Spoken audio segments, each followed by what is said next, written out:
기쁨조에는 짝이라는 게 있습니다. 선발되는 날 한 명이 배정되어 그 사람과 하루 24시간을 붙어 있어야 합니다. 화장실도 식사도 잠도요. 혼자 있을 수 있는 시간은 하루에 0분이었습니다. 매주 한 번 짝의 잘못을 고발해야 하는 시간이 있어요. 고발할 게 없으면 둘 다 처벌받습니다. 그러니까 없는 잘못도 만들어야 했어요. 그게 그곳에서 살아남는 방법이었습니다. 그런데 어느 날 제 짝이 사라졌어요. 아침에 일어났는데 옆 침대가 비어 있었습니다. 이름을 부르면 안 됐어요. 어디로 갔는지 물으면 안 됐어요. 그 사람이 존재했다는 것 자체를 기억하면 안 됐습니다. 지금부터 그 이야기를 시작하겠습니다. 저는 그곳에서 짝이 왜 사라졌는지, 그리고 제가 왜 그 사람을 두고 왔는지를 끝까지 말씀드리겠습니다. 목숨 걸고 자유를 찾아온 탈북민을 구독과 좋아요로 응원해 주세요. 저는 함경북도의 작은 마을에서 태어났어요. 아버지는 제가 기억나기도 전에 돌아가셨고 어머니와 단둘이 살았습니다. 어머니는 인민반에서 일하셨어요.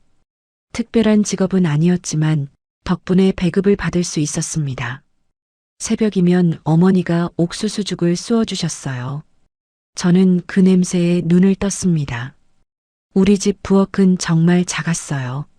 어머니와 제가 동시에 서면 어깨가 부딪힐 정도였거든요. 그래도 저는 그 부엌이 좋았습니다. 옥수수죽 냄새가 나면 오늘 하루도 괜찮을 거라는 뜻이었으니까요. 저는 노래를 좋아했어요. 학교에서도 집에서도 뒷산에 올라가서도 항상 노래를 불렀습니다. 인민학교 선생님이 그러셨어요. 이 아이는 목소리가 다르다. 평양에 가면 큰 무대에 설 수 있을 것이다. 어머니는 그 말을 전해 듣고 며칠 동안 얼굴이 밝으셨어요. 평양이라는 단어가 우리 집에서는 꿈 같은 것이었거든요. 배급이 넉넉하고 아파트에 온수가 나오고 큰 극장에서 공연을 하는 사람들이 사는 곳이라고 어머니가 말씀해 주셨습니다. 저는 학교가 끝나면 마을 뒷산 골짜기에 올라갔어요. 거기서 노래를 부르면 소리가 산 끝까지 퍼져나갔습니다. 풀벌레 소리랑 바람 소리가 제 반주였어요.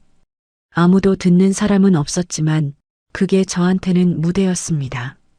언젠가는 진짜 무대에 서겠다고 혼자 다짐하곤 했어요. 어머니는 늘 말씀하셨습니다. 너는 목소리 하나는 타고났으니까 그걸로 좋은 데 가거라. 좋은 데가 어딘지는 어머니도 저도 정확히는 몰랐어요.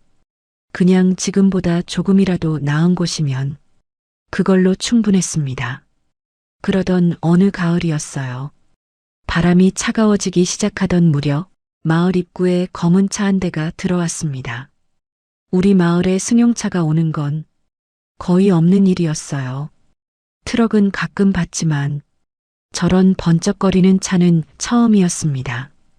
번호판이 평양이었어요. 마을 사람들이 하나 둘 나와서 멀찍이 서서 구경했습니다. 차에서 내린 사람은 군복을 입은 여자였어요. 키가 크고 어깨가 넓었습니다. 표정이라는 게 없었어요. 웃지도 찡그리지도 않았습니다. 그 사람이 인민반장을 불렀고 인민반장이 어머니를 불렀고 어머니가 저를 불렀습니다. 예술학교에 선발됐다. 내일 아침에 평양으로 출발한다. 어머니는 한참 동안 아무 말 없이 그 군복 여자를 바라보셨어요. 그러다가 웃으셨습니다. 거봐, 내가 뭘 했어. 내 목소리가 너를 데려가는 거야. 그날 저녁 어머니는 솥에 남은 쌀을 전부 꺼내셨어요. 쌀밥이었습니다. 언제 먹었는지 기억도 안 나는 쌀밥이요. 저는 그게 축하의 의미인 줄 알았어요. 지금 생각하면 그건 마지막 밥이었습니다. 밤에 어머니가 제 머리를 빗겨주셨어요. 나무 빗으로 한 올 한 올 천천히요. 예쁜데 가는 거니까 머리라도 곱게 해야지. 어머니 손이 따뜻했습니다. 그 손의 온도를 아직도 기억해요. 저는 그 나무 빗을 가방에 넣었습니다. 어머니 냄새가 배어 있는 것 같아서요. 다음 날 아침이 왔습니다. 검은 차 앞에 섰을 때 어머니가 대문까지 나오셨어요. 신발도 제대로 안 신으셨습니다. 잘 다녀와. 금방 보게 될 거야. 저는 고개를 끄덕이고 차에 탔어요. 차 문이 닫히는 순간 사이드 미러에 어머니가 보였습니다. 맨발로 차를 따라 뛰어오고 계셨어요. 입이 움직이는 게 보였는데 무슨 말인지는 들리지 않았습니다. 그런데 차는 멈추지 않았어요. 옆에 앉은 군복 여자가 말했습니다. 앞을 봐. 저는 앞을 봤습니다. 그게 어머니를 본 마지막이었어요. 그때는 몰랐습니다. 그 차가 저를 데려가는 곳이 무대가 아니라는 걸요. 차가 얼마나 달렸는지 모르겠어요. 창문에 커튼이 쳐져 있었거든요. 밖을 볼 수가 없었습니다. 옆에 앉은 군복 여자는 한마디도 하지 않았어요. 저는 가방을 무릎 위에 올려놓고 나무 빗이 들어있는 쪽을 만지작거렸습니다. 그게 유일하게 어머니와 연결된 것이었으니까요. 몇 시간이 지났을까요? 차가 멈추고 문이 열렸을 때 저는 처음으로 평양을 봤습니다. 넓은 도로, 높은 건물, 깨끗한 보도블록. 마을에서 본 적 없는 풍경이었어요. 그런데 이상한 건 사람들의 표정이었습니다. 웃는 사람이 없었어요. 모두 빠르게 걸으면서 앞만 보고 있었습니다. 차가 멈춘 곳은 큰 건물 앞이었어요. 회색 콘크리트 건물이었는데 간판도 표시도 없었습니다. 정문에 군인 2명이 서 있었고 철문이 열리면서 저는 안으로 들어갔습니다. 안에 들어서자마자 느낀 건 소독약 냄새였어요. 병원 같은 냄새요. 복도가 길었고 형광등이 빡빡하게 켜져 있었습니다. 창문이 있었는데 전부 검은 천으로 가려져 있었어요. 밖이 낮인지 밤인지 알 수 없었습니다. 군복 여자가 저를 어떤 방 앞에 세웠어요. 여기가 내 방이다. 들어가라. 문을 열었을 때 안에 침대가 2개 있었습니다. 철제 침대, 회색 이불, 회색 베개. 2개가 나란히 놓여 있었어요. 한쪽 침대에 누군가 앉아 있었습니다. 저보다 서너 살은 많아 보이는 여자였어요. 머리를 빡빡하게 묶고 같은 회색 옷을 입고 있었습니다. 저를 쳐다보는 눈이 차가웠어요. 웃지도 않고 인사도 하지 않았습니다. 그냥 저를 위아래로 한번 훑어봤어요. 군복 여자가 말했습니다. 이 사람이 내 짝이다. 오늘부터 모든 걸 같이 한다. 짝이라는 말을 처음 들었을 때는 친구 같은 건가 싶었어요. 같이 생활하는 룸메이트 같은 거요. 저는 인사를 하려고 했습니다. 안녕하세요. 저는 말이 끝나기도 전에 그 여자가 손을 들어 제 입을 막았어요. 여기선 이름을 함부로 말하는 게 아니야. 그게 선미 언니와의 첫 만남이었습니다. 물론 선미라는 이름을 알게 된 건 한참 뒤의 일이에요. 처음 며칠 동안 저는 그 사람을 그냥 언니라고 불렀습니다. 첫날부터 규칙이 시작됐어요. 아침 기상은 5시. 기상하면 짝과 함께 세면장에 갑니다. 혼자 가면 안 돼요. 반드시 둘이 같이 가야 합니다. 세면이 끝나면 함께 식당으로 이동해요. 식사도 마주 앉아서 합니다. 훈련도, 이동도, 화장실도 전부 둘이 붙어서 해야 했어요. 저는 처음에 답답했습니다. 숨 쉴 틈이 없었거든요. 혼자 있고 싶은 순간이 있잖아요. 울고 싶을 때, 생각하고 싶을 때, 그냥 가만히 있고 싶을 때요. 그런 시간이 하루에 단 1분도 없었습니다. 선미 언니는 처음에 정말 차가웠어요. 필요한 말만 했습니다. 일어나, 가자, 먹어, 자. 그 4마디가 전부였어요. 저는 서운했습니다. 같은 방에 사는데 대화도 안 하다니요. 그런데 이상한 일이 있었어요. 밤에 불이 꺼지고 나면 선미 언니가 제 이불을 슬쩍 당겨 덮어줬습니다. 한 번은 제가 추워서 움츠리고 있었는데 자기 담요를 반쪽에서 저한테 올려줬어요. 아무 말 없이요. 낮에는 차갑고 밤에는 다정한 사람.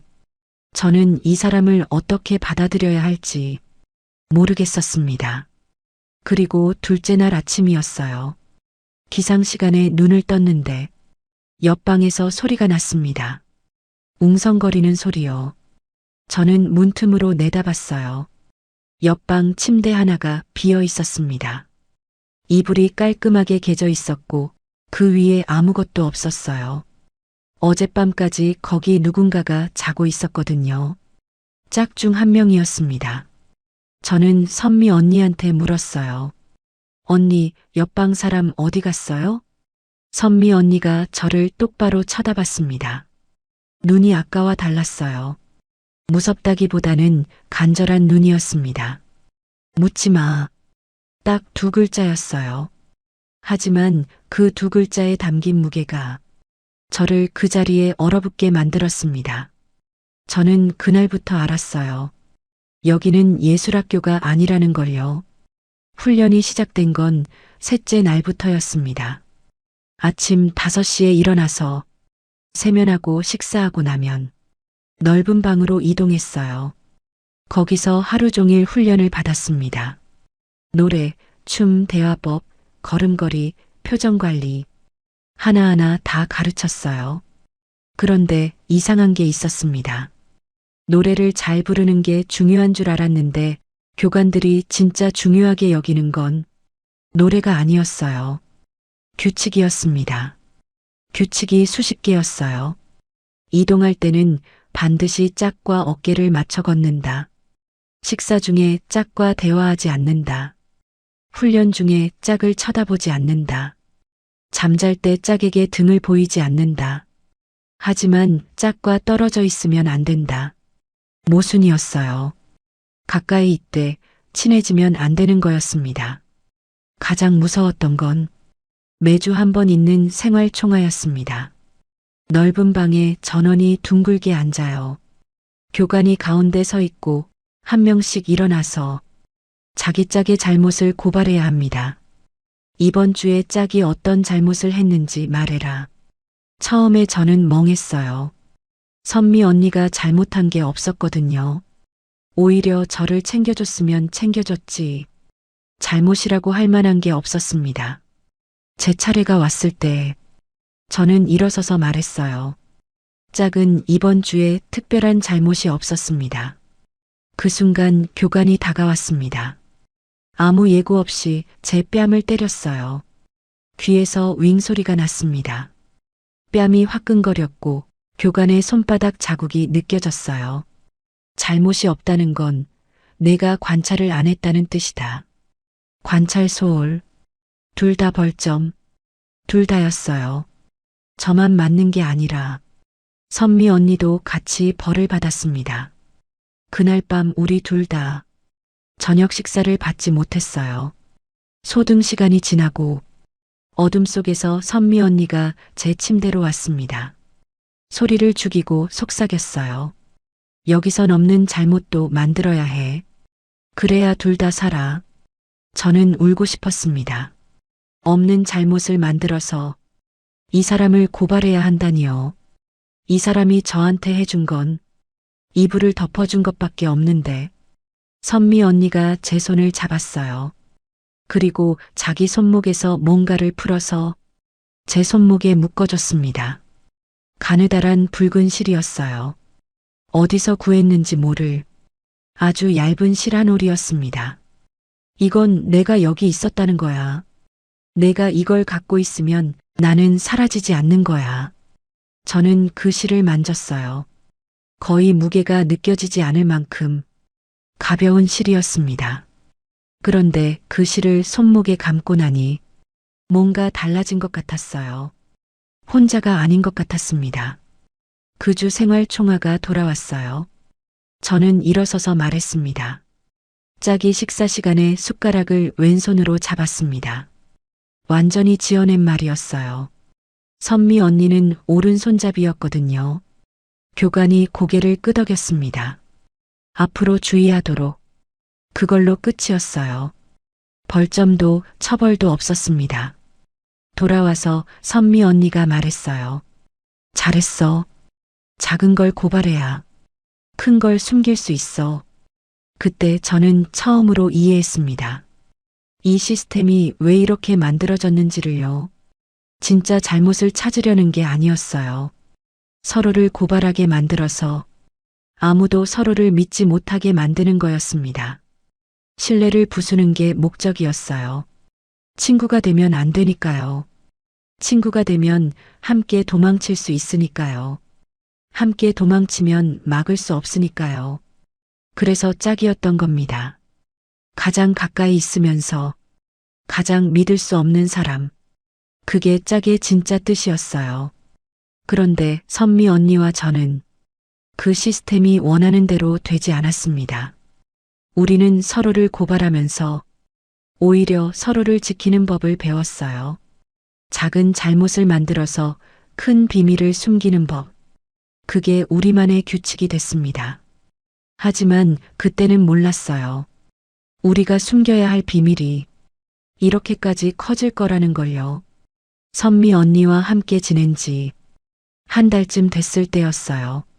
저는 그때쯤이면 이곳의 규칙에 꽤 익숙해져 있었습니다.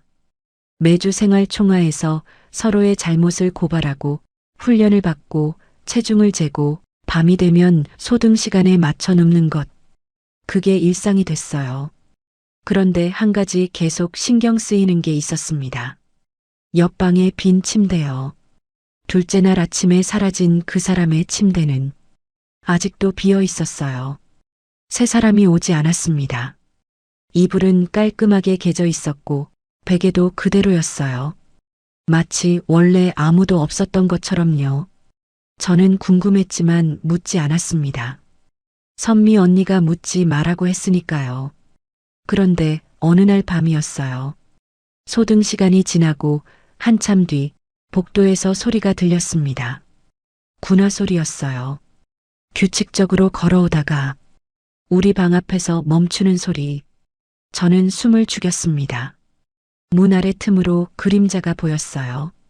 누군가 서 있었습니다. 한참을 서 있다가 다시 걸어갔어요. 심장이 터질 것 같았습니다. 선미 언니를 봤더니 눈을 뜨고 천장을 보고 있었어요. 잠을 자지 않고 있었던 거였습니다. 언니, 잠 안 자? 여기선 깊이 자면 안 돼. 그게 선미 언니가 밤에 잠을 자지 않는 이유였어요. 누가 올지 모르니까. 문이 언제 열릴지 모르니까.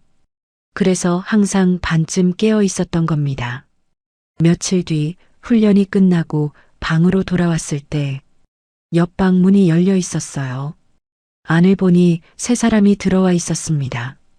빈 침대에 회색 옷을 입은 어린 여자아이가 앉아 있었어요. 16살쯤으로 보였습니다. 눈이 빨갛게 부어 있었어요. 옆에는 새로 배정된 짝이 서 있었습니다. 저는 선미 언니한테 물었어요. 전에 저 침대에 있던 사람은 어디 간 거야? 선미 언니가 한참 동안 저를 봤습니다. 그러다가 제 손을 잡고 방 구석으로 데려갔어요. 이불을 머리 위로 덮고 아주 작은 목소리로 말했습니다. 전에 저 방에 짝이 2명 있었어.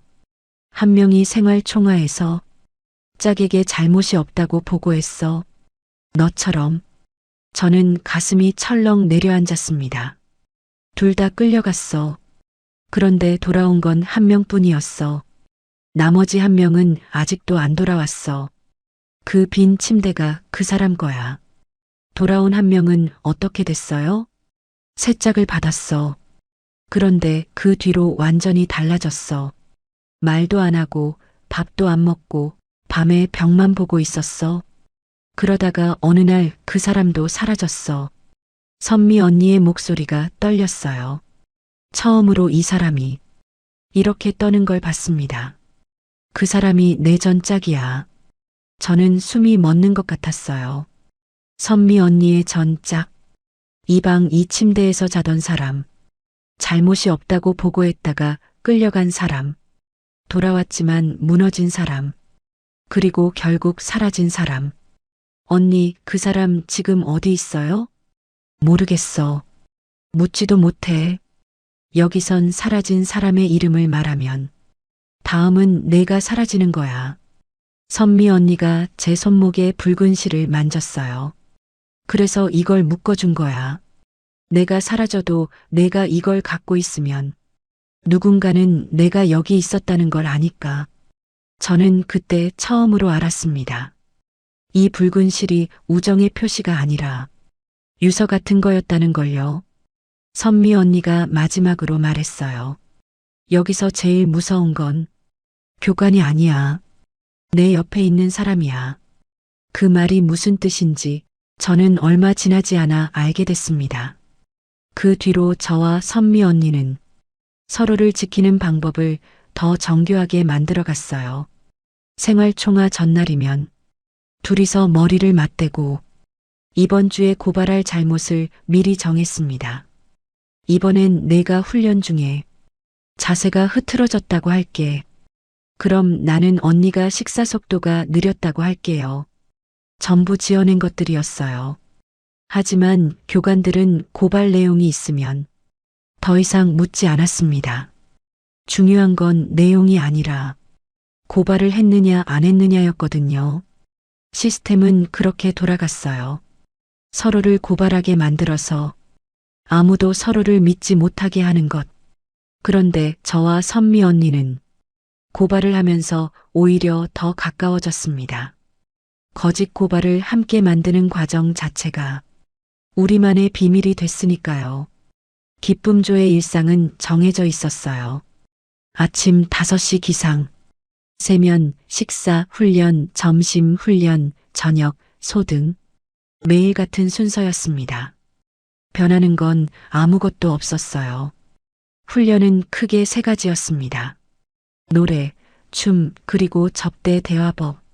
접대 대화법이라는 건 웃는 얼굴로 상대방의 말에 맞장구를 치고 절대 자기 의견을 말하지 않는 법을 배우는 거였어요. 네, 그렇습니다. 참 좋은 말씀이십니다. 더 들려주십시오. 이 세 문장을 수백 번 반복했습니다. 그리고 매주 한 번 체중 측정이 있었어요. 소련제 금속 체중계 위에 맨발로 올라서면 교관이 숫자를 읽고 기록했습니다. 기준은 48kg이었어요. 48kg를 넘으면 그 주 식사량이 절반으로 줄었습니다. 저는 처음 왔을 때 45kg였는데 한 달 만에 43kg까지 떨어졌어요. 먹는 양이 적었으니까요. 옆방의 한 여자는 41kg까지 내려갔는데 교관은 양호라고만 적었습니다. 갈비뼈가 보일 정도였는데 양호라니요. 저는 그 숫자를 보고 여기가 사람을 어떻게 보는 곳인지 처음으로 확실히 알았어요. 그리고 이상한 게 하나 더 있었습니다. 매일 밤 소등 전에 작은 플라스틱 컵이 침대 위에 놓였어요. 안에 알약 하나가 들어 있었습니다. 영양제다. 반드시 먹어라. 교관이 그렇게 말했어요. 모두 그걸 삼켰습니다.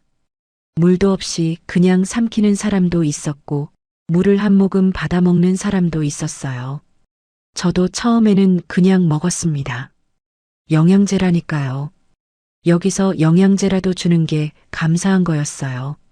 그런데 어느 날 밤 저보다 먼저 불을 끈 선미 언니가 이상한 행동을 하는 걸 봤습니다. 약을 입에 넣는 신용을 하고 이불 속에서 몰래 뱉는 거였어요. 그리고 침대 틈새에 약을 숨겼습니다. 저는 다음 날 아침에 물었어요. 언니, 그 약 왜 안 먹어? 선미 언니가 저를 봤습니다. 한참을 보다가 말했어요. 너도 마시지 마. 이유는 나중에 알려줄게. 이유를 안 알려주는데 어떻게 안 먹을 수가 있겠어요. 하지만 선미 언니가 그렇게 말하면 저는 따랐습니다.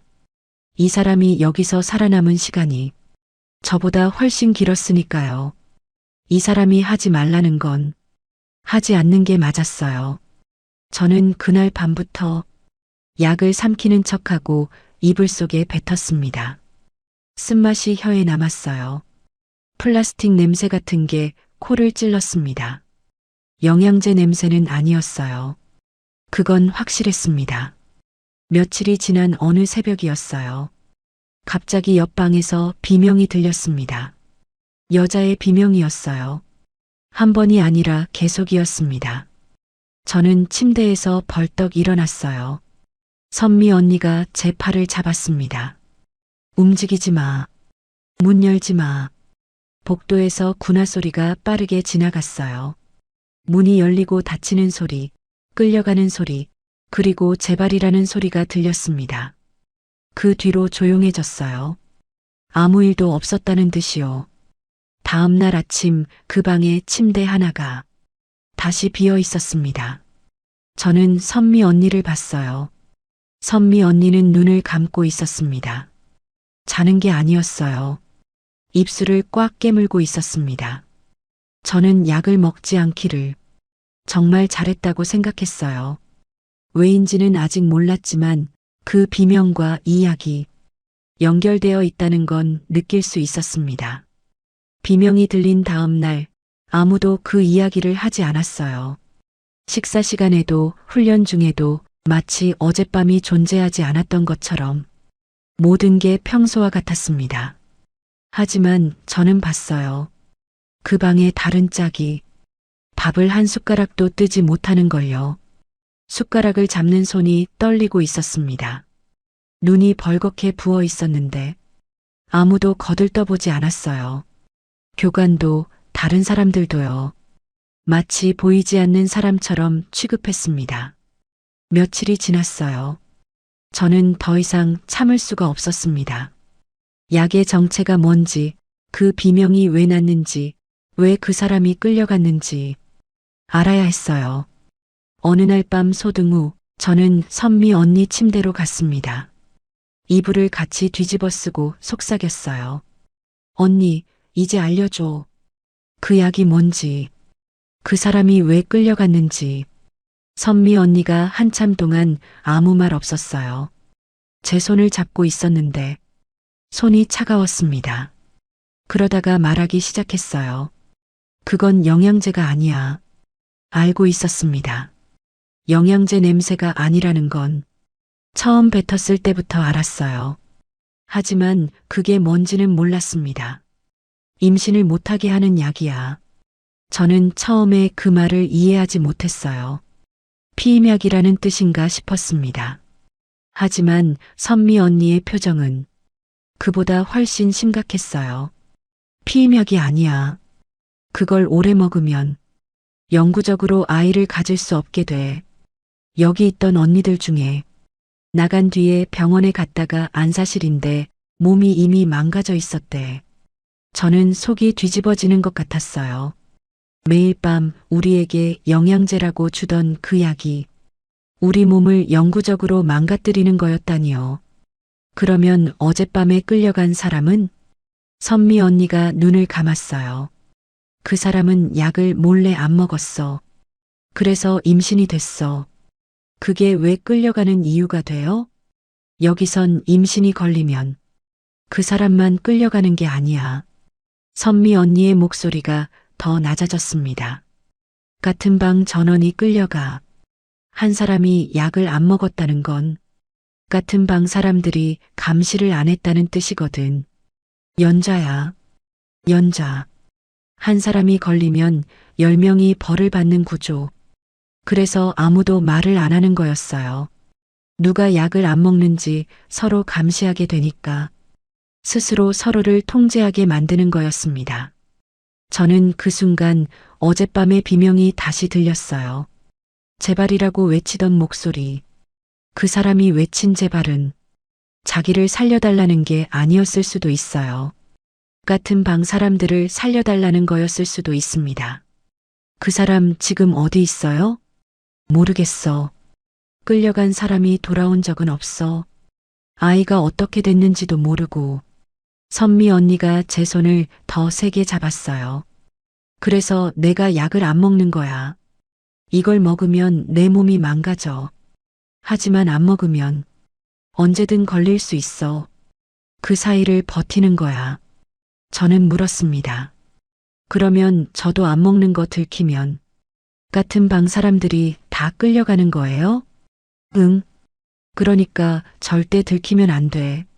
저는 그날 밤 잠이 오지 않았어요. 매일 밤 침대 위에 놓이는 플라스틱 컵. 그 안에 든 하얀 알약 하나. 그게 이렇게 무서운 것인 줄 한 달 동안 몰랐습니다. 그리고 하나 더 무서운 게 있었어요. 선미 언니가 말했습니다. 나는 이 약을 너보다 훨씬 전부터 안 먹었어. 그 말의 무게를 저는 그때는 다 이해하지 못했습니다. 선미 언니가 이 약을 오래전부터 안 먹었다는 건 그만큼 오래전부터 이 약의 정체를 알고 있었다는 뜻이었어요. 어떻게 알게 됐는지, 그리고 왜 그렇게까지 위험을 감수하면서 안 먹었는지, 저는 그 이유를 나중에야 알게 됐습니다. 그리고 그 이유를 알았을 때, 저는 이곳을 반드시 나가야 한다고 처음으로 확실하게 생각했어요. 선미 언니의 행동이 달라지기 시작한 건 그로부터 한 달쯤 뒤였어요. 처음에는 잘 몰랐습니다. 훈련 중에 갑자기 얼굴이 창백해지거나 식사 시간에 밥을 한 숟가락 뜨다가 숟가락을 내려놓는 정도였어요. 언니, 괜찮아? 괜찮아. 좀 피곤해서 그래. 저는 그 말을 믿었습니다.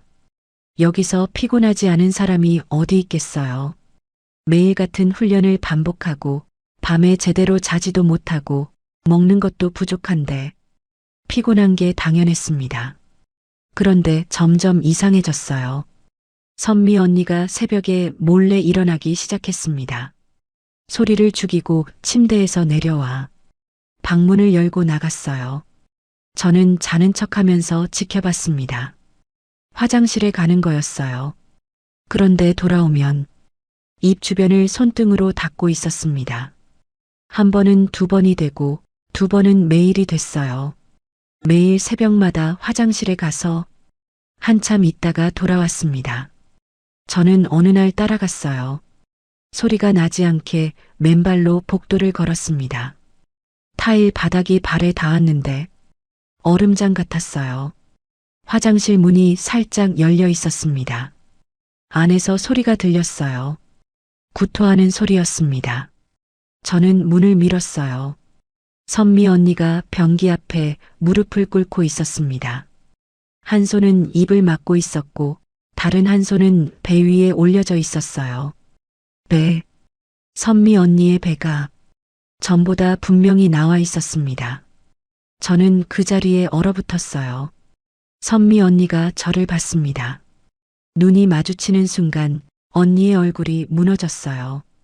저한테 달려오더니 무릎을 꿇고 제 다리를 잡았습니다. 제발, 제발 아무한테도 말하지 마. 저는 아무 말도 할 수 없었어요. 머리가 하얘졌습니다. 선미 언니가 임신했다는 것. 이곳에서 임신이 발각되면 어떻게 되는지 저는 며칠 전에 들었잖아요. 나만 끌려가는 게 아니야. 너도 끌려가. 같은 방이잖아. 맞았어요. 연좌제. 선미 언니의 임신이 발각되면 저도 같이 끌려가는 겁니다. 순간 무서웠어요. 솔직히 말하면 정말 무서웠습니다.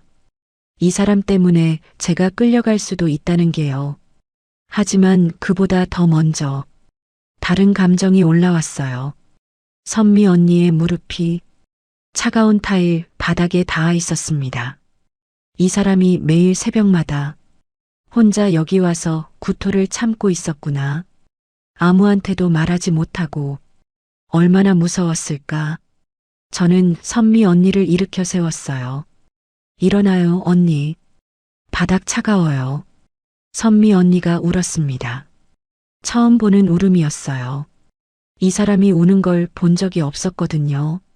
소리를 죽이고 어깨를 떠는 울음이었습니다. 저는 그날 밤부터 공범이 됐어요. 매일 밤 약을 받을 때 두 알을 가져왔습니다. 하나는 제 거, 하나는 선미 언니 거. 제 건 입에 넣는 신용을 하고 뱉었고, 선미 언니 건 제가 미리 가져와서 침대 틈에 숨겼어요. 교관이 다 먹었느냐고 물으면, 네, 다 먹었습니다라고 대답했습니다. 거짓말이었어요. 하루에 2번씩 거짓말을 했습니다. 발각되면 저도 끝이었어요. 약을 안 먹은 것도, 짝에 임신을 숨긴 것도 전부 제 책임이 되는 거였습니다. 그런데 이상하게도 무섭기보다는 다른 감정이 더 컸어요. 이 사람을 지켜야 한다는 감정이요. 짝 시스템이 만들어진 이유는 서로를 감시하게 만들려는 거였잖아요. 서로를 믿지 못하게 만들려는 거였잖아요. 그런데 저와 선미 언니는 정반대가 됐습니다. 감시자가 아니라 공범이 된 거예요. 서로를 고발하면서 서로를 숨기는 공범. 손목에 붉은 실을 만졌어요. 이 실이 묶인 그날부터 우리는 이미 한쪽이었는지도 모릅니다. 하지만 문제가 있었어요. 선미 언니의 배는 점점 나오고 있었고 매달 한 번 있는 강제 검진일이 다가오고 있었습니다. 검진에서 걸리면 끝이었어요. 저는 잠이 오지 않았습니다. 검진일이 다가올수록 선미 언니의 표정이 굳어갔어요. 평소에는 차갑지만 여유가 있었던 사람인데 그때부터는 눈빛 자체가 달라졌습니다. 뭔가를 계속 계산하는 눈이었어요. 저도 마찬가지였습니다. 밤마다 생각했어요. 검진에서 선미 언니의 배가 발각되면 이 방 전원이 끌려간다. 저도 끌려간다. 어떻게든 이 검진을 넘겨야 해. 선미 언니의 배는 옷으로 가리면 아직은 티가 심하지 않았어요. 하지만 검진은 옷을 걷어올리고 복부를 직접 만져보는 방식이었습니다. 만져보면 끝이에요. 숨길 수가 없었습니다. 저는 공연 의상실에서 천을 훔쳤어요. 공연 때 입는 한복 안감이었는데 얇지만 단단한 천이었습니다. 가위로 길게 잘라서 선미 언니 침대 밑에 숨겨뒀어요. 검진 전날 밤 소등 후에 저는 그 천으로 선미 언니의 배를 감았습니다. 최대한 납작하게, 최대한 단단하게요. 천을 감을 때 선미 언니가 움찔했어요. 아파? 아니, 괜찮아. 그런데 제 손에 뭔가 느껴졌습니다. 배를 감는 도중에 안에서 아주 미세한 움직임이 있었어요. 툭 하는 느낌이었습니다. 태동이었어요. 저는 손을 멈췄습니다. 선미 언니도 저를 봤어요. 둘 다 아무 말 없이 그 작은 움직임을 느꼈습니다. 이 안에 사람이 있구나. 살아있는 사람이 있구나. 저는 그 순간 이 천조각이 단순히 배를 숨기는 도구가 아니라 이 아이를 지키는 첫 번째 것이라고 느꼈어요. 검진일 아침이 왔습니다. 의무실 앞에 전원이 줄을 서야 했어요. 한 명씩 들어가서 체중을 재고 혈압을 재고 복부와 가슴을 검사받는 순서였습니다. 선미 언니 차례가 다가오고 있었어요. 3명 앞이었습니다. 저는 옆에서 선미 언니의 손을 잡았어요. 손이 얼음장이었습니다. 2명 앞, 1명 앞. 선미 언니가 들어가려는 순간 저는 결심했어요. 갑자기 비명을 질렀습니다. 그리고 바닥에 쓰러졌어요. 온몸을 비틀면서 경련을 일으키는 연기를 했습니다. 눈을 뒤집고 이를 악물고 팔다리를 떨었어요. 주변이 난리가 났습니다. 교관이 뛰어오고 의무실 안에 있던 의사가 나왔어요. 이 사람 먼저, 경련이다. 저는 의무실로 실려갔습니다. 검진이 중단됐어요. 선미 언니의 차례는 넘어갔습니다. 의무실 침대에 누워서 저는 경련이 멈춘 척 했어요. 의사가 제 맥박을 재고 눈을 확인하고 이것저것 물었습니다.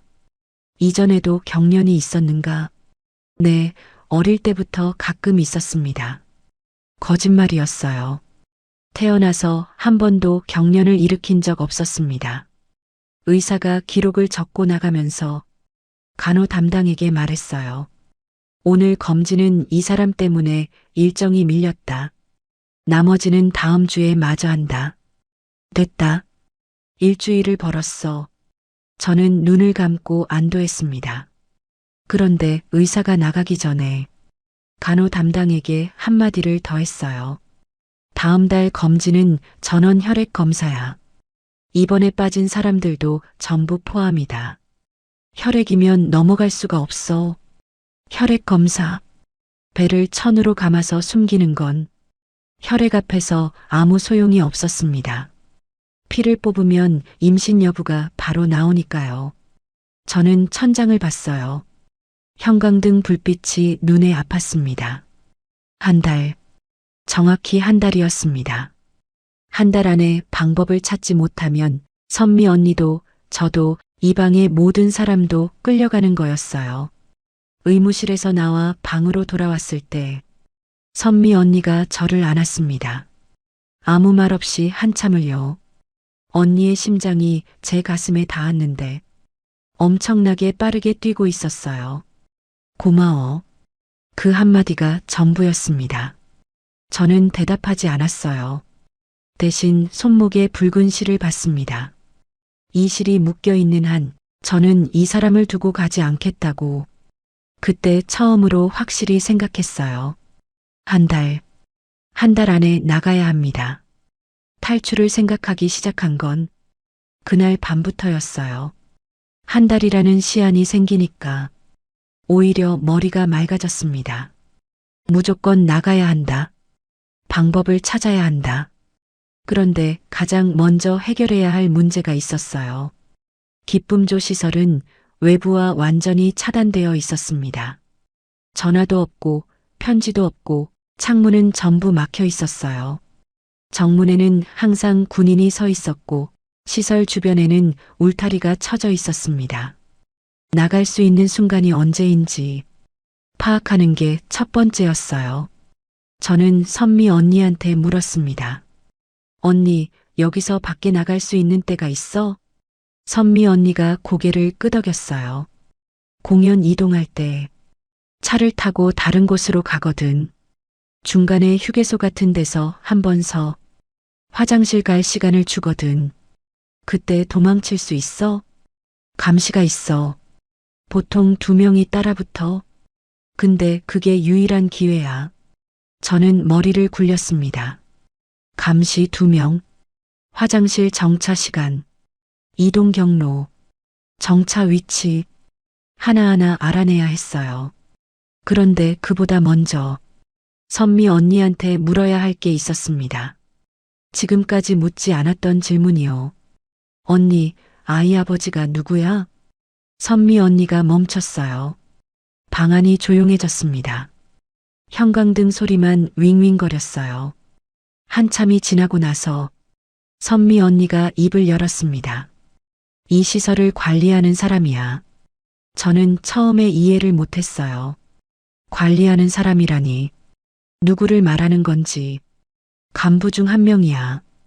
우리를 감독하는 사람. 그때 복도에서 매일 밤 들리던 군화 소리가 떠올랐습니다. 우리 방 앞에서 멈추던 그 소리. 그 사람이야? 선미 언니가 고개를 끄덕였어요. 눈을 감고 있었습니다. 내가 원한 게 아니야. 아무도 원하지 않아. 목소리가 떨리고 있었습니다.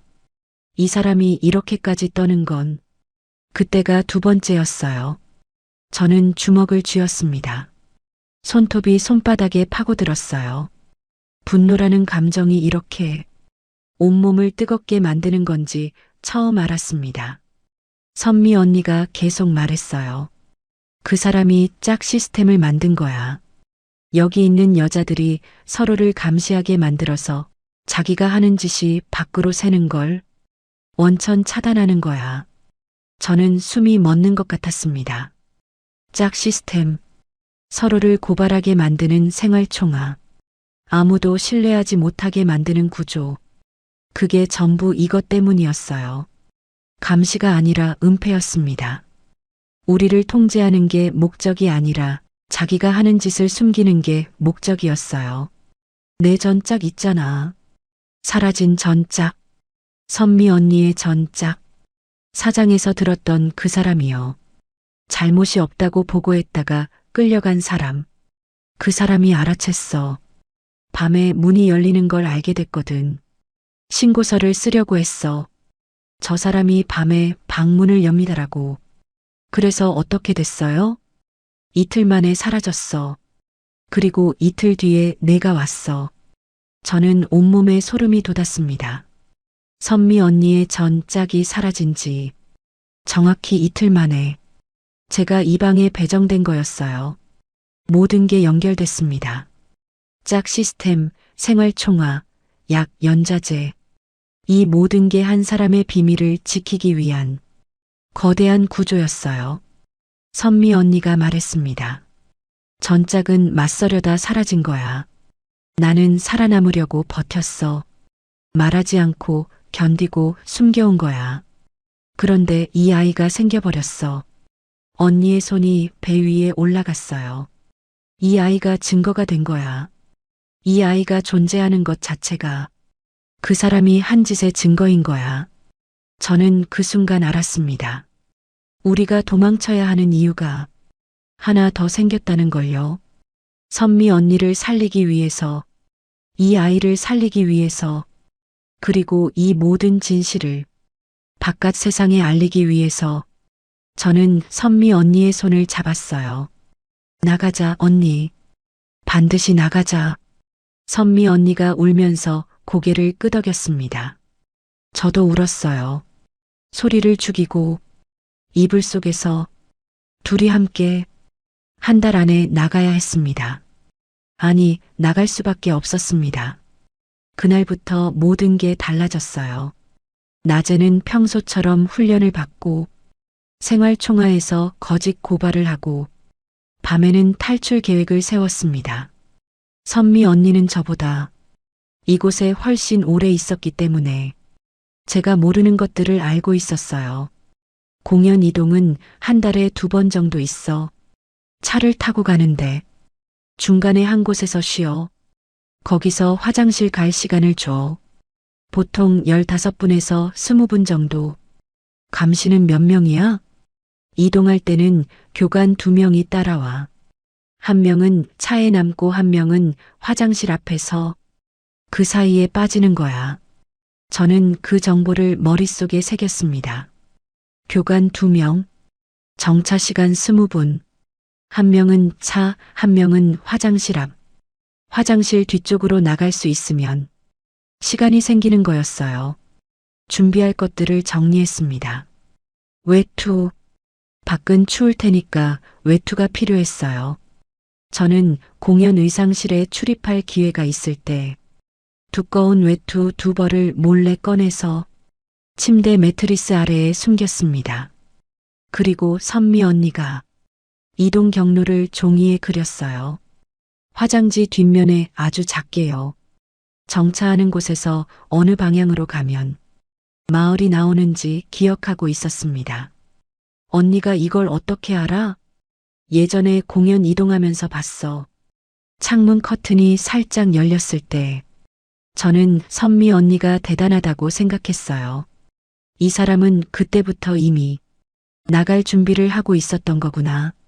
약을 안 먹은 것도 이동 경로를 기억한 것도 전부 언젠가 나가기 위한 준비였던 거예요. 다음 공연 이동일이 열흘 뒤였습니다. 열흘만 버티면 됐어요. 그런데 닷새째 되던 날 갑자기 일이 틀어졌습니다. 아침 점호 때 교관이 발표했어요. 오늘부터 전원 특별 건강 검진을 실시한다. 내일까지 순서대로 의무실에 출두하라. 특별 검진. 한 달 뒤 혈액 검사라고 했던 게 닷새로 앞당겨진 거였습니다. 저는 심장이 멈추는 줄 알았어요. 선미 언니를 봤는데 언니도 얼굴이 하얗게 질려 있었습니다. 왜 갑자기 앞당겨졌는지는 몰랐어요. 하지만 이유는 중요하지 않았습니다. 내일까지 검진을 받아야 한다. 혈액 검사가 포함되어 있으면 선미 언니의 임신이 무조건 발각됩니다. 열흘을 기다릴 수 없게 됐어요. 탈출 시한이 열흘에서 하루로 줄었습니다. 그런데 더 나쁜 소식이 있었어요. 그날 오후에 교관이 추가 발표를 했습니다. 내일부터 짝 재배정을 실시한다. 일부 짝이 교체될 예정이다. 짝 교체? 저와 선미 언니가 분리될 수도 있다는 뜻이었어요. 새로운 짝이 오면 선미 언니의 상태가 바로 발각됩니다. 배가 나온 걸 새 짝이 모를 리가 없으니까요. 검진은 내일, 짝 교체도 내일, 공연 이동은 열흘 뒤. 시간이 없었습니다. 저는 교관에게 갔어요. 저희 짝은 교체하지 말아 주십시오. 짝이 몸이 아파서 제가 간호하고 있습니다. 교관이 저를 의심스럽게 봤습니다. 어디가 아프다는 거냐? 위장이 안 좋아서 밤에 자주 화장실에 갑니다. 제가 옆에서 챙기고 있습니다. 교관이 한참 저를 봤어요. 저는 눈을 피하지 않았습니다. 떨리는 걸 들키면 안 됐어요. 좋다. 일주일만 더 지켜봐라. 그래도 나아지지 않으면 의무실로 보낸다. 일주일이면 공연 이동일과 겹칩니다. 간신히 맞아떨어졌어요. 검진도 넘겨야 했습니다. 저는 다시 같은 방법을 쓰기로 했어요. 경련 연기. 하지만 같은 수를 2번 쓰면 의심받을 수 있었습니다. 이번에는 다른 사람이 해야 했어요. 저는 같은 방에 다른 짝한테 갔습니다. 내일 검진 때 내가 신호를 보내면 배가 아프다고 쓰러져 줘. 왜? 이유는 묻지 마. 대신 내가 다음 생활 총화에서 내 잘못을 가장 가볍게 고발해 줄게. 그 사람이 고개를 끄덕였어요. 여기서는 사소한 거래가 생존이었습니다. 다음 날 검진. 선미 언니 2사람 앞에서 제가 눈짓을 보냈고 그 사람이 바닥에 쓰러졌습니다. 배가 아파요. 검진이 또 중단됐어요. 선미 언니의 차례는 다시 넘어갔습니다. 방으로 돌아온 뒤 저는 공연 이동일을 손가락으로 세었어요. 닷새만 더 버티면 됩니다. 그런데 그날 밤 간부가 선미 언니를 호출했습니다. 교관이 방에 와서 말했어요. 선미, 따라와라. 선미 언니가 일어섰습니다. 문 앞에서 저를 돌아봤어요. 그 눈빛을 저는 절대 잊지 못해요. 무슨 말을 하려는 것 같았습니다. 입이 움직였어요. 하지만 소리는 나오지 않았습니다. 문이 닫혔어요. 철문이 닫히는 소리가 방 안에 울렸습니다. 저는 그 자리에 앉아서 손목에 붉은 실을 만졌어요. 돌아와. 제발 돌아와. 그 말밖에 떠오르지 않았습니다. 선미 언니가 돌아온 건 새벽 3시쯤이었어요. 저는 잠을 자지 않고 기다리고 있었습니다. 문이 열리는 소리에 침대에서 벌떡 일어났어요. 선미 언니가 들어왔습니다. 얼굴에 멍이 있었어요. 왼쪽 광대뼈 아래쪽이 검붉게 부풀어 있었습니다. 입술 한쪽이 갈라져서 마른 피가 묻어 있었어요. 저는 달려가려다 멈췄습니다. 선미 언니가 손을 들었거든요. 괜찮아. 괜찮지 않았어요. 눈을 보면 알 수 있었습니다. 괜찮은 사람의 눈이 아니었어요. 하지만 선미 언니가 한 말은 제 예상과 달랐습니다. 내일이야. 내일 무조건 가자. 내일.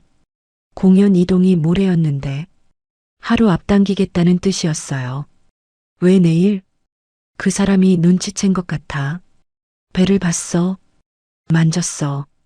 아직 확신은 없는 것 같지만 내일 모레면 확실히 알게 돼. 그때는 검진이고 뭐고 필요 없어. 바로 끌려가. 저는 머릿속이 하얘졌어요. 모레가 공연 이동일이니까 내일 밤에 나가야 하는 건데 공연 이동이 아닌 날에 어떻게 나가지? 공연이 없는 날에 어떻게 나가? 선미 언니가 말했어요. 밤에 나가는 거야. 울타리를 넘어서. 울타리.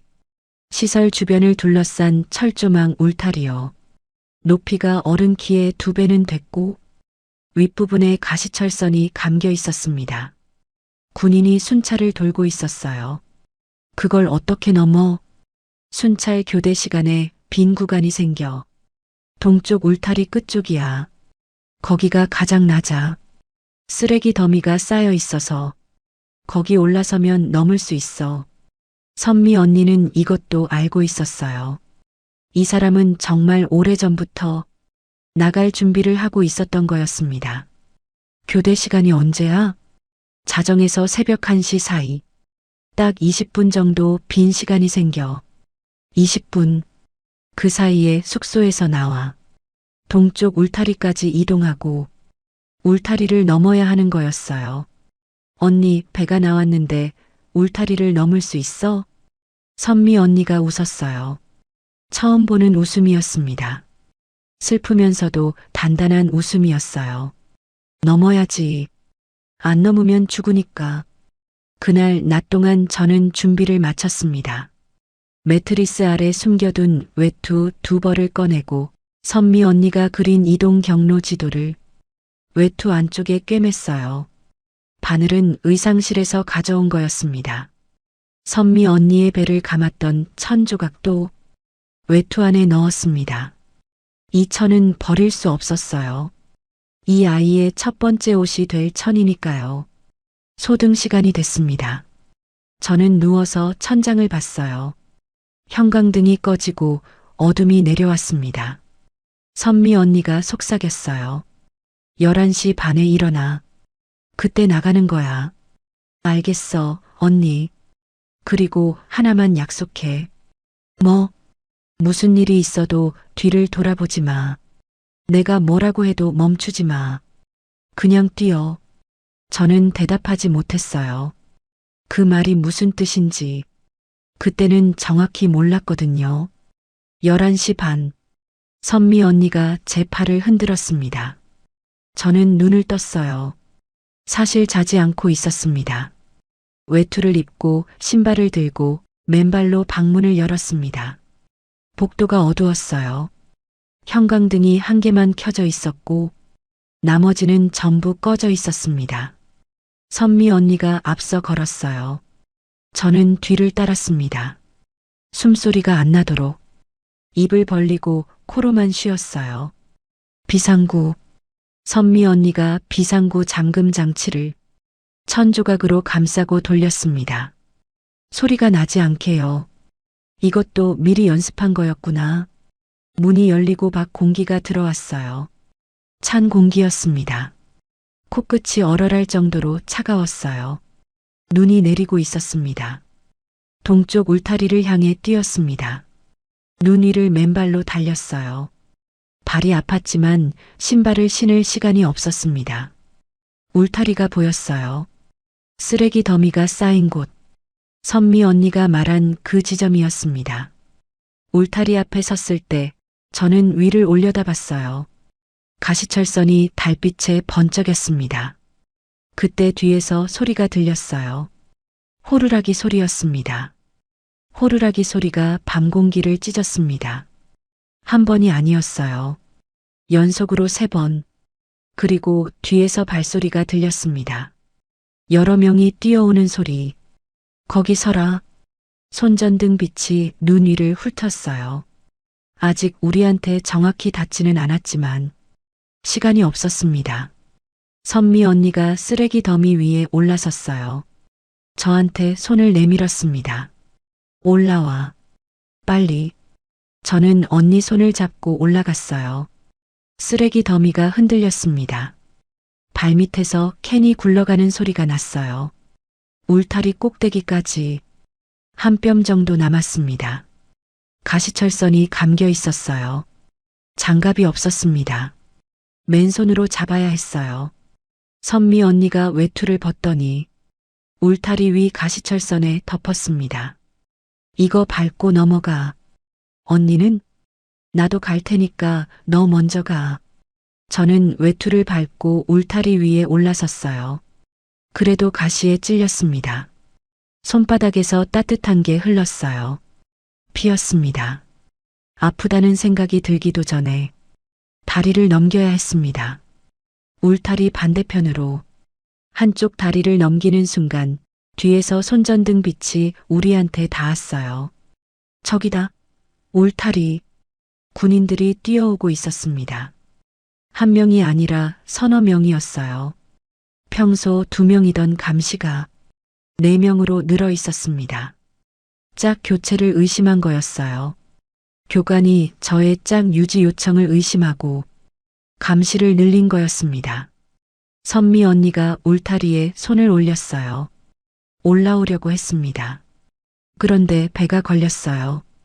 울타리에 배가 닿으면서 올라가지 못하고 있었습니다. 언니, 손잡아.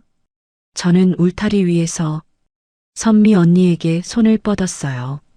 언니가 제 손을 잡았습니다. 그런데 그 순간 선미 언니가 제 손을 잡는 대신 저를 밀었습니다. 울타리 반대편으로 세게. 저는 허공에 떴어요. 몸이 울타리 너머로 날아갔습니다. 눈 위에 떨어졌어요. 등이 먼저 부딪혔습니다. 숨이 턱 막혔어요. 일어나서 울타리를 봤습니다. 선미 언니가 울타리 이쪽에 서 있었어요. 넘어오지 않았습니다. 언니, 빨리. 선미 언니가 저를 봤어요. 울고 있었습니다. 하지만 웃고 있기도 했어요. 울면서 웃는 얼굴이었습니다. 그리고 돌아섰어요. 군인들이 뛰어오는 쪽으로 반대 방향으로 뛰기 시작했습니다. 저한테서 멀어지는 방향으로 군인들의 손전등을 자기 쪽으로 끌어당기며 미끼가 된 거였어요.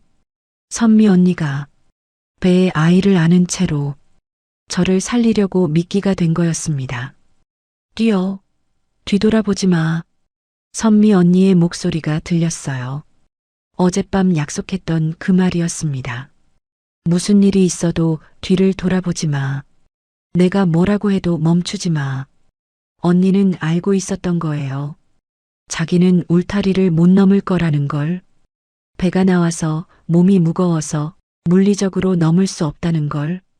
처음부터 알고 있었으면서 저한테는 같이 가자고 했던 거예요.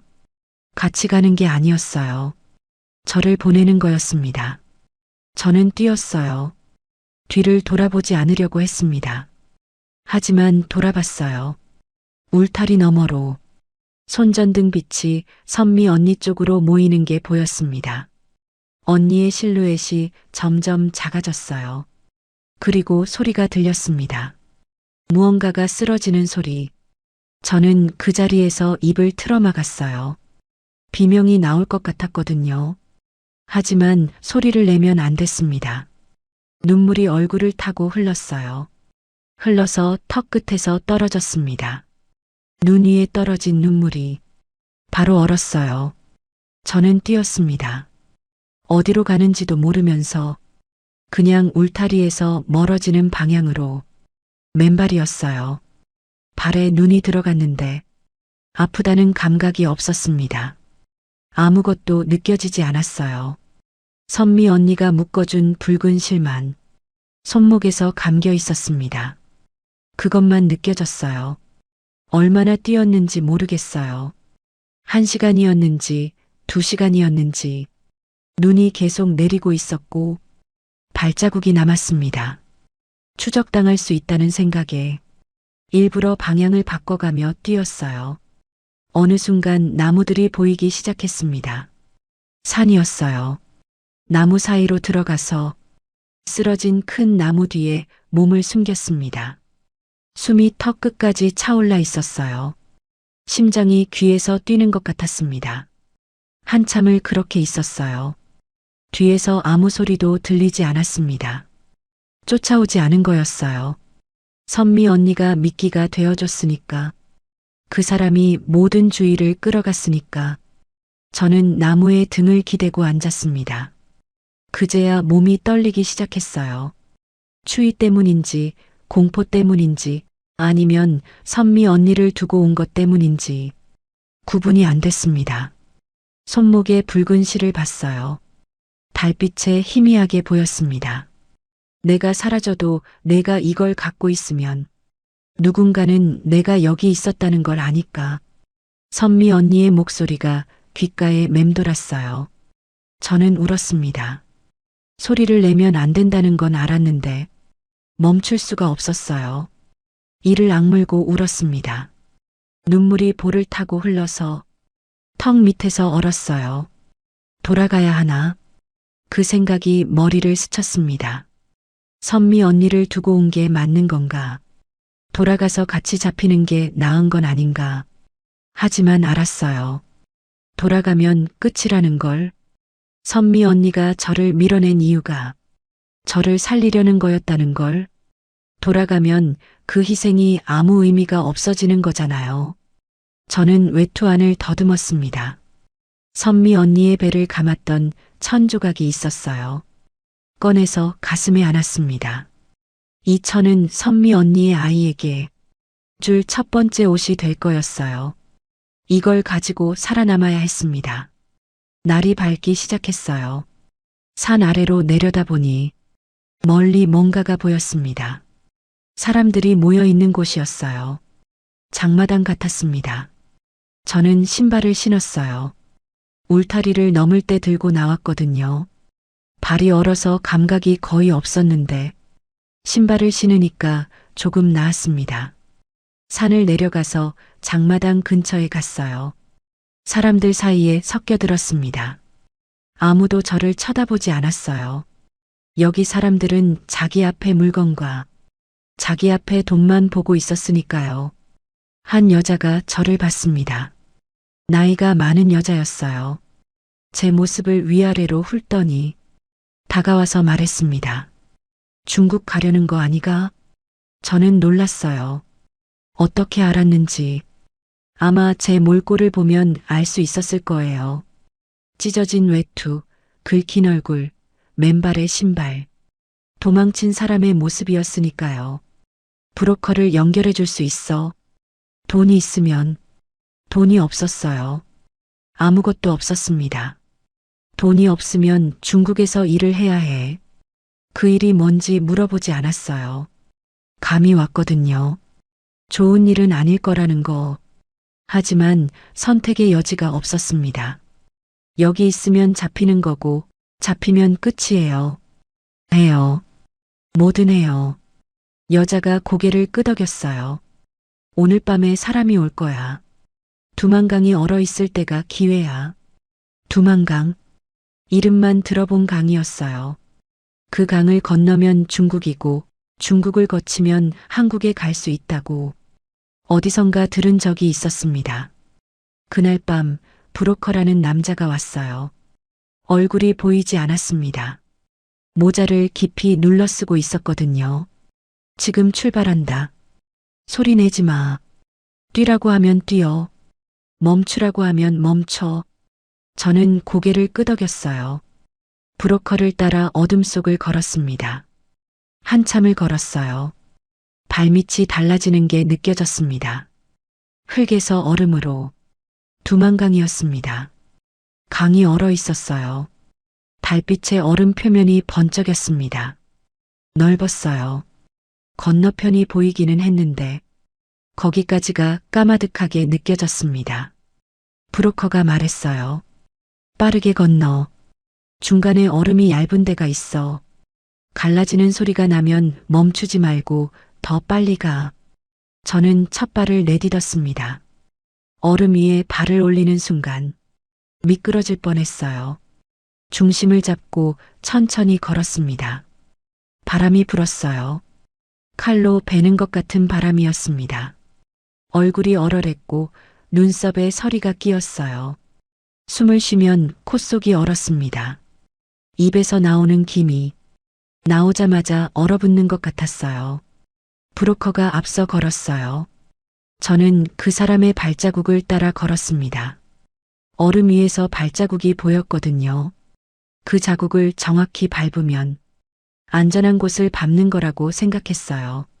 강 중간쯤에 왔을 때였습니다. 발밑에서 소리가 났어요. 기익. 얼음이 갈라지는 소리였습니다. 심장이 멈추는 줄 알았어요. 발 아래가 흔들리는 느낌이 났습니다. 얼음판 전체가 살아있는 것처럼 움직이는 것 같았어요. 뛰어. 지금. 브로커가 소리쳤어요. 저는 뛰었습니다.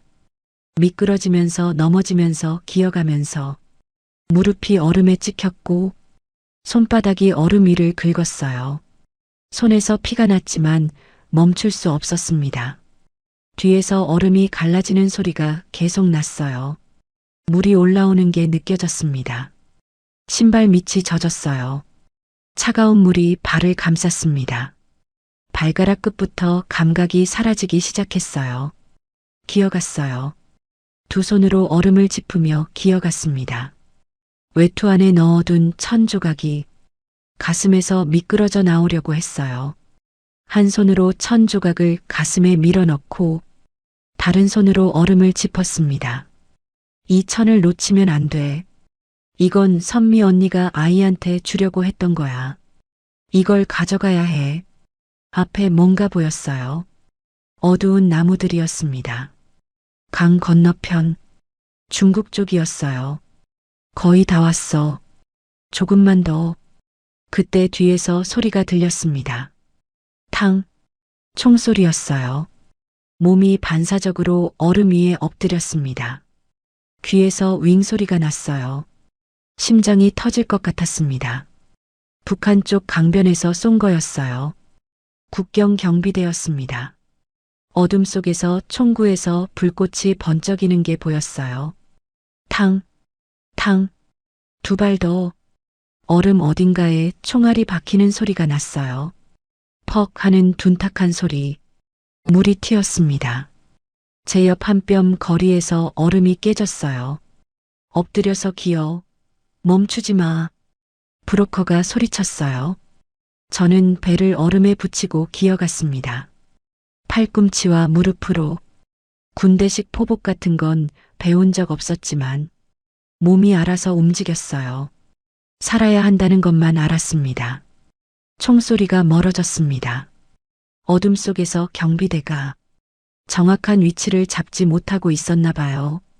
달빛이 구름에 가려진 덕분이었습니다. 얼음이 끝나고 땅이 느껴졌어요. 흙이었습니다. 얼어붙은 흙.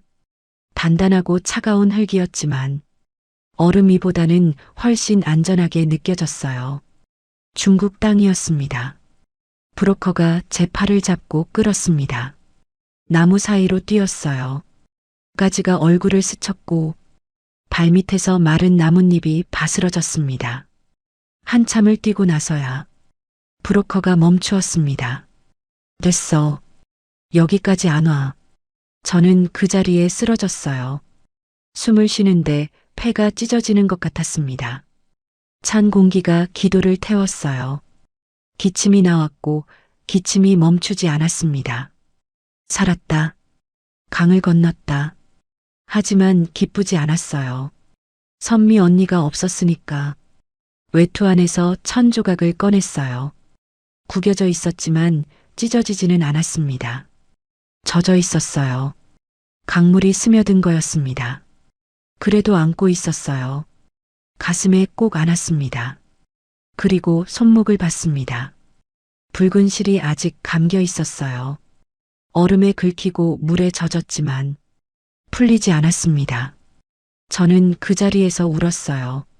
소리를 내도 되는 곳이었는데 소리가 나오지 않았습니다. 목이 막혀서, 울음이 너무 커서 소리가 되지 못하는 울음이었어요. 브로커가 기다려줬어요. 한마디도 하지 않고 저는 한참을 울다가 일어섰습니다. 가야죠? 응. 아직 멀었어. 그 말이 맞았어요. 중국에 도착한 것은 시작일 뿐이었습니다. 여기서부터가 또 다른 여정이었어요. 브로커가 데려간 곳은 중국 시골의 작은 집이었어요. 벽돌로 된 낡은 집이었는데 방이 하나밖에 없었습니다. 거기서 숨어 지내야 했어요. 낮에는 절대 밖에 나가지 못했습니다. 중국 공안에 잡히면 북한으로 강제 송환되니까요.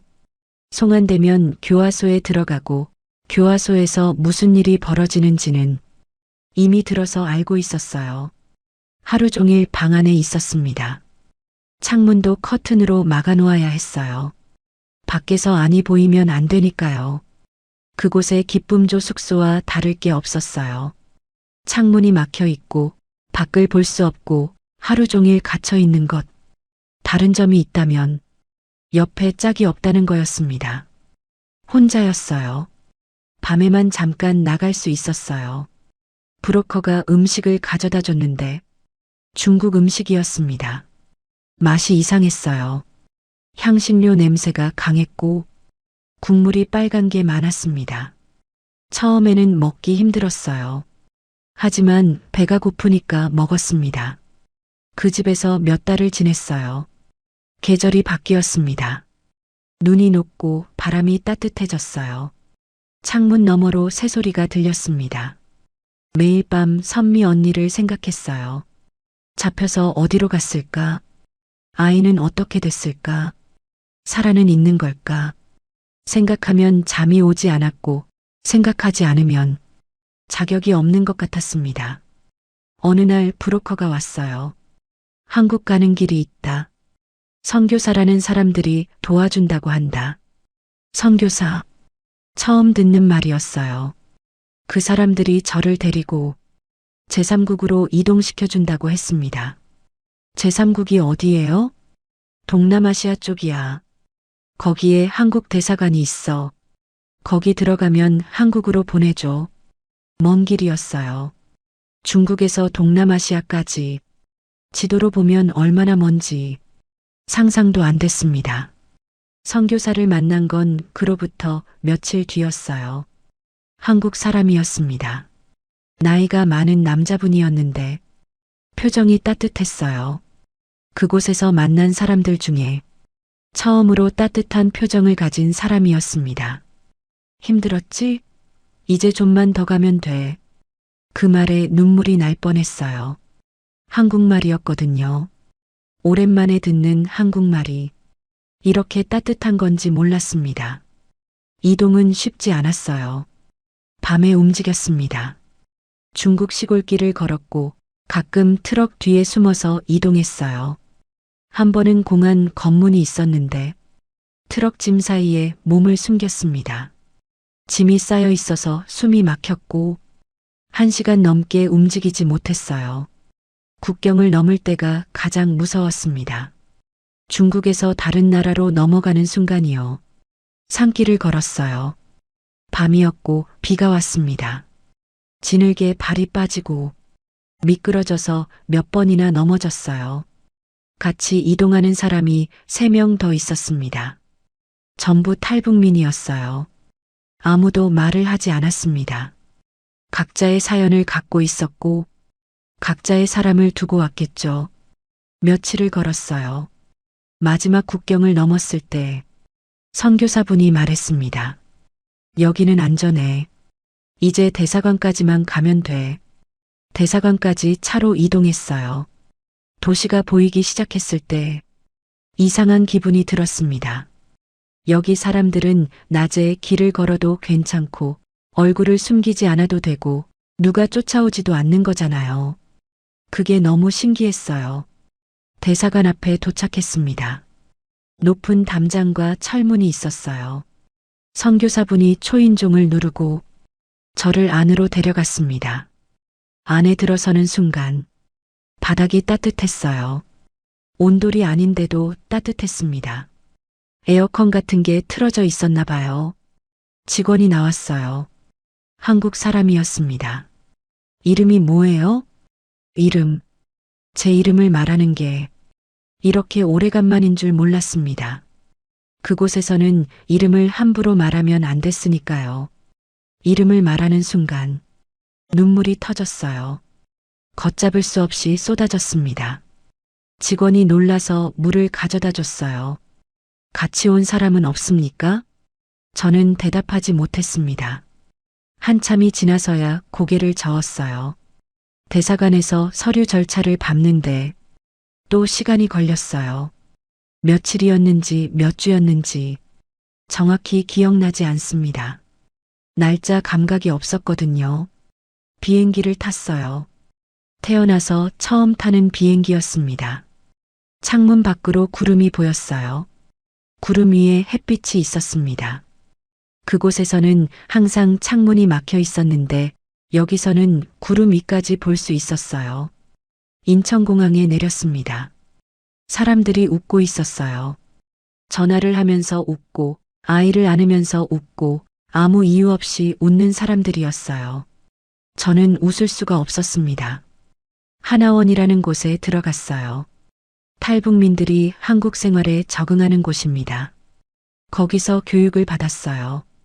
한국어 맞춤법, 은행 이용법, 이력서 쓰는 법, 전부 새로 배워야 했습니다. 하나원에서 제일 힘들었던 건 밤이었어요. 방에 혼자 있는 시간이 생기니까 오히려 더 무서웠습니다. 옆에 아무도 없는 게 익숙하지 않았거든요. 선미 언니의 숨소리가 없으니까 밤이 너무 조용했어요. 매일 밤 손목에 붉은 실을 만졌습니다. 아직 있다. 아직 감겨 있다. 그걸 확인해야 다시 잠이 들었어요. 하나원을 나오고 작은 방을 얻어 살기 시작했습니다. 공장에서 일했어요. 한국에서의 삶은 그곳과는 완전히 달랐습니다. 정착한 지 몇 해가 지났을 때였어요. 탈북자 네트워크를 통해 선미 언니의 소식을 수소문했습니다. 몇 달을 기다렸어요. 아무 소식도 오지 않았습니다. 포기하려던 무렵 연락이 왔어요. 그 사람 소식이 있다. 잡혀서 교화소로 보내졌다. 아이를 낳았다. 아이를 낳았다. 그 아이가 살아있다. 아이가 어떻게 됐어요? 거기까진 확인이 안 돼. 전화를 끊고 저는 한참 동안 앉아 있었습니다. 기쁜 건지 슬픈 건지 구분이 안 됐어요. 둘 다였습니다. 저는 그날 결심했어요. 이 이야기를 해야겠다고. 선미 언니가 겪은 일, 짝 시스템의 진실, 약의 정체, 왜 여성들이 사라지는지 누군가는 알아야 했습니다. 지금 저는 카메라 앞에 앉아 있어요. 오른손에 천 조각을 들고 있습니다. 공연 의상실에서 잘라낸 천, 선미 언니의 배를 감았던 천, 두만강을 건너면서도 놓지 않았던 천. 이건 선미 언니의 아이에게 줄 첫 번째 옷이 될 거였어요. 이 아이가 살아있다면 이건 그 아이의 거예요. 왼쪽 손목에는 아직 실이 감겨 있습니다. 선미 언니가 묶어준 붉은 실. 오래돼서 색이 많이 바랬어요. 군데군데 끊어질 것 같기도 합니다. 하지만 풀지 않았어요. 선미 언니가 말했잖아요. 내가 사라져도 내가 이걸 갖고 있으면 누군가는 내가 여기 있었다는 걸 아니까. 언니, 저는 여기 있어요. 언니가 묶어준 이 실, 아직 풀지 않았어요. 목숨 걸고 자유를 찾아온 탈북민을 구독과 좋아요로 응원해 주세요. 당신의 응원이 또 다른 이야기의 시작이 됩니다.